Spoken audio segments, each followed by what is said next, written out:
पुणे महानगरपालिकेमध्ये 119 नगरसेवक निवडून येत भाजपकडून एखादी सत्ता मिळवण्यात आली। मला असं वाटतं की भारतीय जनता पार्टी ही एका विचारांनी काम करणारी शिस्तबद्ध पार्टी आणि आपण अशा पद्धतीने वैयक्तिक काही आपले मतभेद असतील किंवा काही एखाद्या विषयावरनं काही गैरसमज झाले असतील तर ते अशा पद्धतीने माध्यमांसमोर येऊन त्याच्यावरती प्रतिक्रिया देणं किंवा चव्हाट्यावरती आणणं हे मला असं वाटतं की सोयीचं नाहीये। मात्र ही सत्ता मिळवली असली तरी सुद्धा भाजपमध्ये बऱ्याच अंतर्गत धुसफुसी ज्या आहेत तर त्या आपल्याला सुरू असलेल्या पाहायला मिळतात।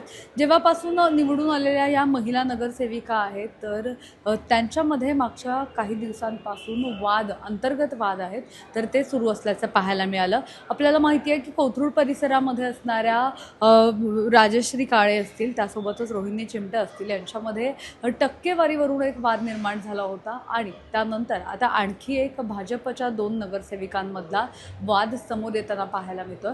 कासेवाडी डायस्प्लॉट प्रभागातल्या 2 नगरसेविका अर्चना पाटील आणि मृणाल कांबळे यांच्या दोघींमध्ये सुद्धा आता वाद झालेला आहे आणि या वादाची दखल थेट मुख्यमंत्री आणि गृहमंत्री असणाऱ्या देवेंद्र फडणवीस यांना घ्यायला लागलेली आहे।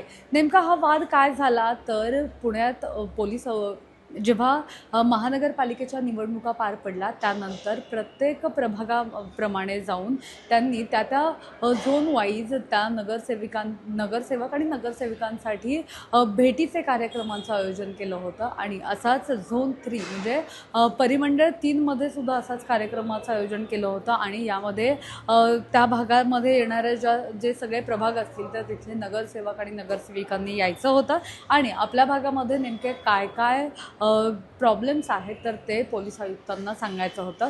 अशाच समस्या सांगत असताना अर्चना पाटील ज्या तिथल्या नगरसेविका आहेत तर त्यांनी त्यांच्या भागात सुरू असलेल्या अनधिकृत रित्या जे वेश्या व्यवसाय आहे त्याबद्दल सांगितलं होतं आणि ड्रग्जचं सेवन हे मोठ्या प्रमाणात होत आहे असं सांगितलं होतं।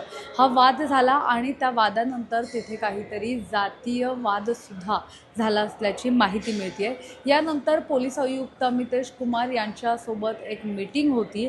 या मीटिंगमध्ये सुद्धा या दोघींमध्ये काही वाद झाला आणि यामध्ये त्यांनी जातीयवाचक वाद केला असल्याची माहिती सगळ्या आता समोर येते। त्यामुळे आता या सगळ्या नगरसेविकांच्या भांडणामुळे भाजप म्हणजे भारतीय जनता पक्षाची जी प्रतिमा आहे ती कुठेतरी मलिन होताना पाहायला मिळते आणि या सगळ्यावरच आता त्यांचे शहराध्यक्ष जे आहेत धीरज घाटे यांचा या सगळ्या नगरसेवकांवर वचक राहिला आहे की नाही असा प्रश्न उपस्थित होतोय। त्यामुळे त्यांचं नेमकं या प्रकरणाबाबत काय म्हणणं आहे ते आपण जाणून घेणार आहोत। धीरज घाटे हे नेमके काय म्हणतात याबाबत जाणून घेऊयात। मी हा विषय काल माझ्यापर्यंतही आला। मी या विषयातली माहिती घेतली। संबंधित एका महिला नगरसेविकेशी मी या संदर्भात बोललोय प्रत्यक्ष। मला असं वाटतं की भारतीय जनता पार्टी ही एका विचारांनी काम करणारी शिस्तबद्ध पार्टी आणि आपण अशा पद्धतीने वैयक्तिक काही आपले मतभेद असतील किंवा काही एखाद्या विषयावरनं काही गैरसमज झाले असतील तर ते अशा पद्धतीने माध्यमांसमोर येऊन त्याच्यावरती प्रतिक्रिया देणं किंवा चव्हाट्यावरती आणणं हे मला असं वाटतं की सोयीचं नाहीये।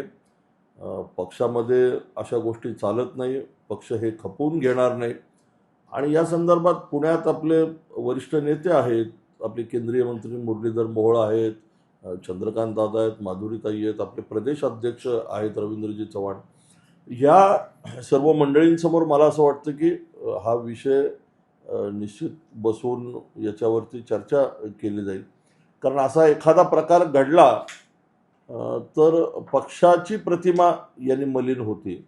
त्यामुळं संबंधित नगरसेविकांना निश्चित समज दिली जाईल आणि वेळ पडली तर अशा एखाद्या विषयामध्ये पार्टीची प्रतिमा जर मलिन केली जाणे असेल तर संबंधितांवर कारवाई सुद्धा केली जाऊ शकते। पण मला असं वाटतं की 4 भिंतीच्या आत बसून याच्यावरती चर्चा करून निश्चित यातनं मार्ग काढला जाईल। सातत्याने अशा घटना घडणं कुठेतरी भाजप नगरसेवकांचा आता क्लास घेणं हे गरजेचं आहे असं वाटतंय का तुम्हाला? तशी काही शिफारस तुम्ही वरिष्ठांकडे करणार आहे? नाही, प्रशिक्षण हा तर विषय असतोच. प्रत्येक कार्यकर्त्याचं भारतीय जनता पार्टीमध्ये प्रशिक्षण, त्यांना मार्गदर्शन, योग्य त्या सूचना, आचारसंहिता, कशा पद्धतीने काम केलं पाहिजे हे सांगितलं जातंच. पण अशा पद्धतीने केवळ तुमच्यामधले काही मतभेद आहेत किंवा तुमच्यामध्ये काही एखाद्या विषयावरनं, मुद्द्यावरनं वाद झालेत, तर त्याला पार्टीला त्याच्यामध्ये इन्व्हॉल्व करणं किंवा पार्टीची बदनामी करणं, वैयक्तिक तुमचे काही समजा दोघांमध्ये परस्परांमधले वाद असतील किंवा एखाद्या मुद्द्यावरती मतभेद असेल, तर ते मला असं वाटतं की आपण वरिष्ठांपर्यंत मांडणं हे आवश्यक असतं आणि त्याच्यावरती सोल्युशन निघणं हे सुद्धा क्रमप्राप्त असतं. त्यामुळे असं हे करणं मुळात चुकीचं आहे. त्यामुळे याला लवकरच या विषयाला पूर्णविराम दिला जाईल, बोलून दोघांनाही समज दिली जाईल. तर पुण्यातील या एका घटनेबाबत बोलताना जे काही वक्तव्य झाली त्या वक्तव्यानंतर आता थेट देवेंद्र फडणवीस यांनी पुण्यातील नगरसेविकेला भेटायला बोलवलेलं आहे. त्यामुळे आता नेमकं हा जो वाद आहे तो नेमका कुठपर्यंत जाणार आहे आणि ज्या ज्या नगरसेविकांमध्ये अशा प्रकारचे वाद होत आहेत तर त्यांच्यावर पक्ष म्हणून काय कारवाई केली जाते का किंवा पक्ष म्हणून काही सूचना दिल्या जात आहेत का हे पाहणं आगामी काळामध्ये महत्त्वाचं असणार आहे. यापूर्वी सुद्धा काही दिवसांपूर्वी पुणे महानगरपालिकेच्या महापौर मंजुषा नागपुरे यांनी सुद्धा या सगळ्यांचा क्लास घ्यायची गरज आहे असं सांगितलेलं आहे. त्यामुळे आता नेमका मंजुषा नागपुरे यांचा कसा क्लास घेतात किंवा फडणवीसांकडून काही सूचना दिल्या जातात का हे पाहणं आगामी काळामध्ये महत्त्वाचं आहे. कॅमेरा पर्सन अजय गांगुर्डेसह मी मोना यांपुरे, सिविक मिरर, पुणे.